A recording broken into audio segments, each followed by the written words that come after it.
Ok, aujourd'hui je vais vous parler d'un truc spécifique par rapport à d'autres épisodes de la chaîne, ceux où je parle d'expressions en anglais, comme dans To have a chip on your shoulder ou alors By the skin of my teeth. Pour ces deux expressions, j'ai utilisé la première et la deuxième personne du singulier. Mais ces expressions existent à toutes les personnes. I have a chip on my shoulder, she has a chip on her shoulder, they have a chip on their shoulder, etc.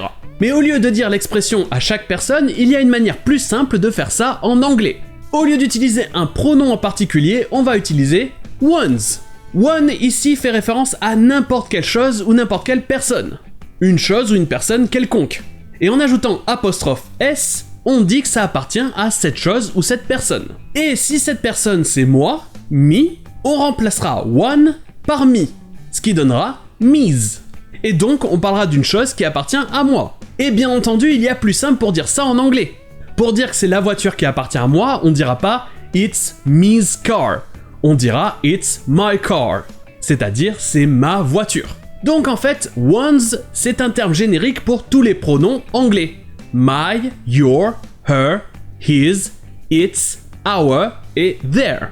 Donc, comme on me l'a dit dans les commentaires, pour parler d'une expression en général sans avoir à dire un pronom en particulier, on utilisera ones. Donc on dira par exemple to have a chip on one's shoulder, ou alors by the skin of one's teeth. Et ensuite, selon le sujet de la phrase ou la personne dont vous parlez, vous remplacez ones par le bon article. Et j'ai utilisé la première ou la deuxième personne parce que je me voyais mal expliquer ones en plus d'expliquer le sens de l'expression.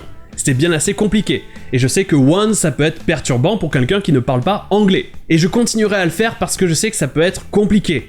Mais sachez que quand vous cherchez ces expressions sur internet par exemple, elles seront souvent marquées avec ones à la place de l'article possessif. Donc pour résumer, si vous parlez de quelque chose qui appartiendrait à quelqu'un en général, vous pouvez utiliser ones. Et en français, on le traduira simplement par la troisième personne. Quite remarkable, really. Tragic, of course. To lose one's family. One must feel a great longing to sit down, close one's eyes, and wait. Come what may. The unfortunate side effect is that one tends to lose one's mind. Et voilà, je voulais juste faire un petit épisode sur ce truc spécifique et j'espère que c'était compréhensible. Et sur ce, je vous dis à demain.